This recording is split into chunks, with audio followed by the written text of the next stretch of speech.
Halo, Assalamualaikum warahmatullahi wabarakatuh. Selamat siang. Nah, ini merupakan pertemuan ke-9 pada mata kuliah kita, pasar uang dan pasar modal yang tentang penguatan sosial dari Sari. Nah, di pertemuan 9 ini kita membahas tentang teori logistik, pricing theory atau SPT, teori di mana ini membahas tentang model harga aset multifaktor.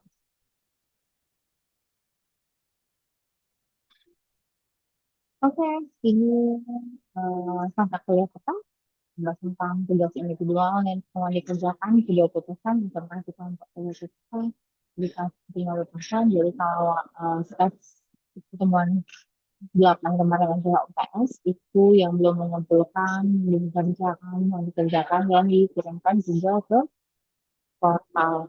Jadi di kantor tugas sudah saya berikan di dalam portal ya.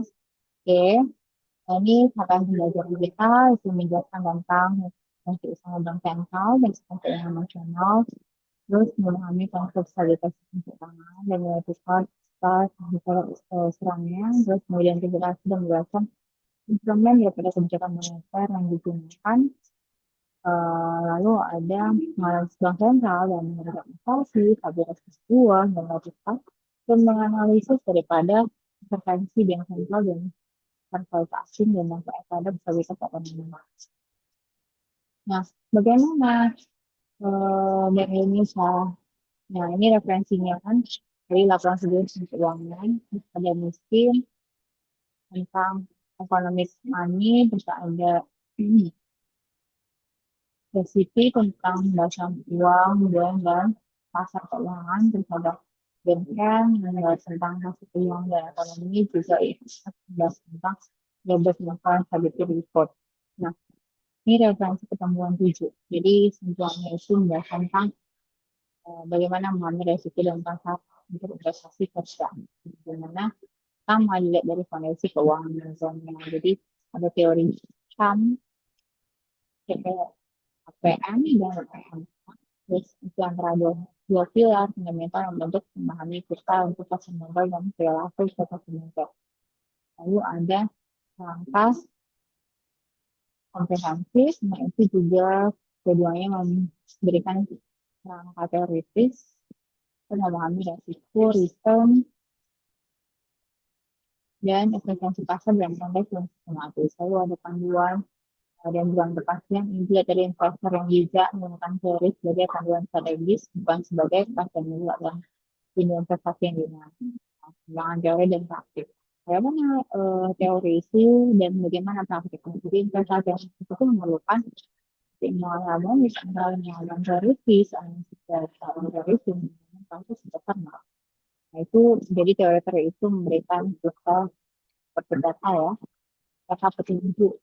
Eh, ini juga pengalaman kita dalam menghadapi juga harus bisa membaca bagaimana eh, medan dari saham itu sendiri atau bagaimana peningkatan sesuatu dari si pasar saham tadi. Terus ada saat itu kita cukup baik menguasai keduanya. Jadi jangan teori ketika kita punya penglihatan dan pasar uang. Apa itu APT, Arbitrage Pricing Theory. Nah, itu dikembangkan tahun 1976 yang diciptakan oleh ekonom Stephen House sebagai alternatif modern terhadap capital asset pricing model associated yang bisa. Nah, kalau model multifaktornya itu untuk memprediksi realitas kita berdasarkan berbagai faktor makroekonomi, bukan hanya satu faktor-faktor seperti DAPM. Bagaimana prinsip anti-fix tadi? Anti-fix tadi itu mengasumsi pasar itu pada salah dalam menentukan harga, namun akan kembali ke nilai wajar melalui mekanisme anti-fix tadi itu sendiri. Nah, bagaimana anti tadi menawarkan pendekatan yang lebih komprehensif dalam menilai risiko dan kaitan aset inovasi dengan menggunakan berbagai faktor ekonomi yang lebih besar. Ini dalam model bersama dari APC. Jadi, sini menggunakan skema linier yang membawa antara return yang diharapkan dengan berbagai risiko sistematis. Nah, makroekonomi itu dilihat dari tingkat prestasinya, pertumbuhan ekonominya, juga komoditasnya, baik itu komoditas emas, minyak, dan lain di sini pasar perdagangannya, hubungannya, nilai tukar mata uang seperti itu. Nah, ini cuma perhitungan dalam APT. Nah, melihat dari bagaimana APT itu digunakan untuk menghitung ekstrak return sebuah aset dalam perhitungan dari hasil. Lihat dari data awalnya. Nah, tingkat pengembalian bebas resiko 3%. Bagaimana faktor GDP-nya? Nah, lihat dari premium saya GDP itu 0,6, premium 4%, kontribusinya berapa jadinya? Terus faktor inflasi, dan jumlah inflasinya tadi, tingkat inflasinya tadi 0,8, misalnya 2%, kontribusinya itu gimana? Terus kalau dari perbankan, tingkat inflasi itu berapa? Terus premium experience yang kontribusinya berapa? Nah, jadi juga faktor SMP-nya, seperti itu. Lalu, lihat dari asumsi teori aktivitas tadi. Kalau dilihat dari efisiensi pasar, pasar itu diasumsikan efisiensi dengan tidak ada peluang aktivitas peningkatan dalam jangka. Jadi kalau ketika terjadi perusahaan harga, pasar akan segera menentukan hingga harga kembali ke nilai wajar. Nah, terus kalau faktor resiko sistematiknya gimana? Return aset ini dipengaruhi oleh beberapa faktor resiko sistematis yang tidak dapat dihilangkan dengan diversifikasi. Contoh faktor itu misalnya mempengaruhi pasar secara bersikap. Terus bagaimana hubungan linearnya? Jadi hubungan antara return aset dan faktor resiko itu bersifat linear. Yang memungkinkan bahwa formulir matematika itu relatif sederhana, namun tetap akurat. Terus investor itu harus rasional. Nah, kenapa rasional? Jadi investor itu kan jadi relatif karena terkenal dengan metodologi yang sangat berdiversifikasi. Sehingga resiko dari spesifikasi perusahaan tadi itu bisa diabaikan gitu. Lalu apa keunggulan dari situ dari aplikasi tadi dibandingkan teori-teori yang lain?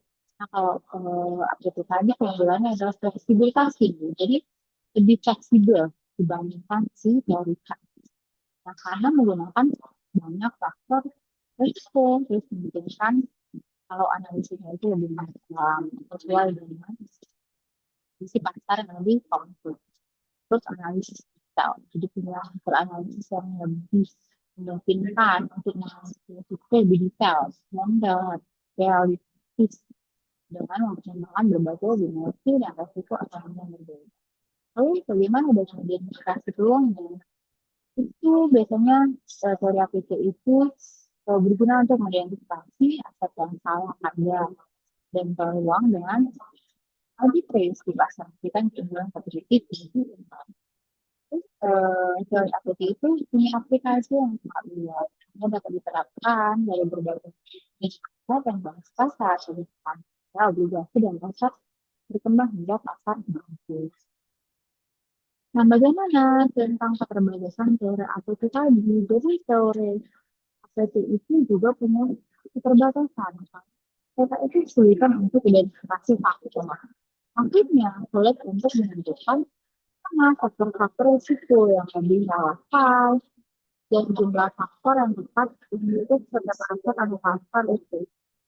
Ini tidak ada konsensus universal tentang faktor mana yang harus digunakan. Terus kompleksitas model. Nah, kompleksitas model itu merupakan kebutuhan data yang banyak membuat implementasi APT yang menggunakan sumber daya komputasi dan analitis yang signifikan. Nah, lalu asumsi yang tidak realistis. Jadi asumsi pasar efisien itu tidak selalu berlaku di dunia nyata.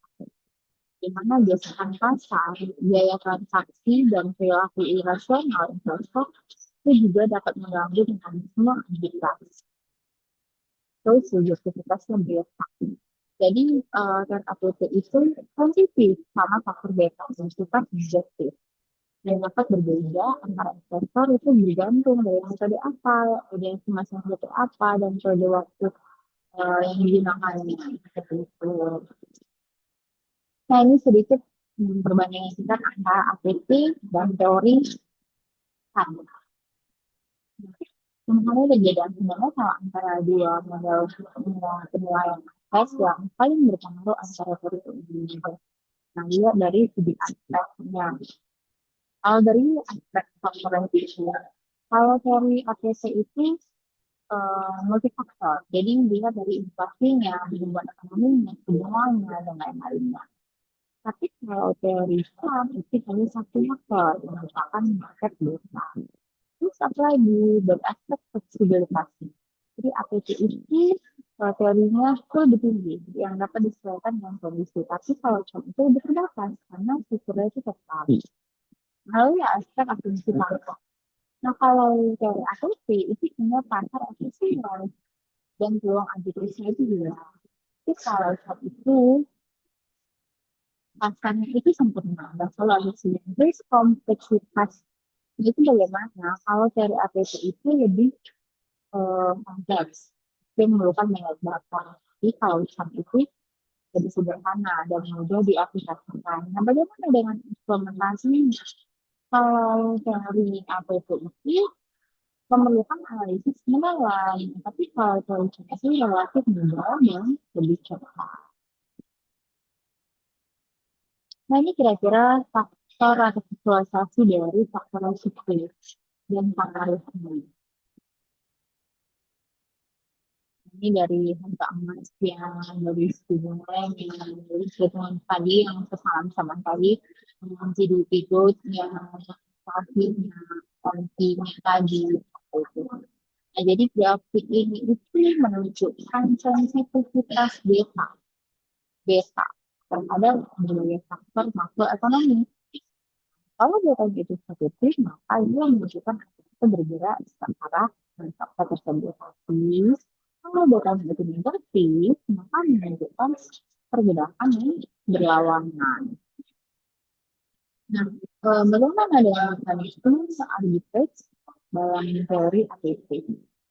Nah, jadi kalau dilihat dari kesalahan harga terdeteksi, nah, itu bisa jadi kalau mekanismenya itu kalau asetnya diperdagangkan di atas atau di bawah wajarnya.